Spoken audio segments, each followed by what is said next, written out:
ভাগ্যের ব্যাপার।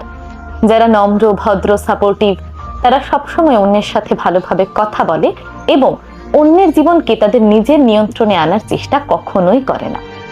আমার আপনার পাশে এমন অনেক মানুষ আছে যারা জীবনে হয়তো অনেক ভালো কিছু করতে পারত, ভীষণ মেধাবী ছিল, কিন্তু একজন ভুল জীবন সঙ্গী নির্ধারণ করার কারণে তাদের পুরো জীবনটাই ব্যর্থ হয়ে গিয়েছে। তাদের জীবনের শখ, আহ্লাদ, ইচ্ছে সবকিছু ধূলিসাৎ হয়ে গিয়েছে শুধুমাত্র একজন ভুল জীবন সঙ্গী নির্বাচন করার কারণে। সবচেয়ে বড় কথা হলো, সবার আগে নিজেকে ভালোবাসতে হবে। আপনি যখন নিজেকে ভালোবাসতে পারবেন, তখন অন্যের করা অসম্মান আপনি কখনোই মেনে নেবেন না। যখন অন্য সবাই দেখবে আপনি নিজেকে কতটা ভালোবাসেন, তখন তারাও আপনাকে অসম্মান করার আগে দুইবার চিন্তা করবে। বিয়ে ব্যাপারটা কিন্তু ভীষণ সেন্সিটিভ, তাই এইসব ব্যাপারে আগে থেকে সতর্ক থাকা উচিত। বিয়ে হোক কিংবা প্রেম, সবসময় ভদ্রলোককে জীবন সঙ্গী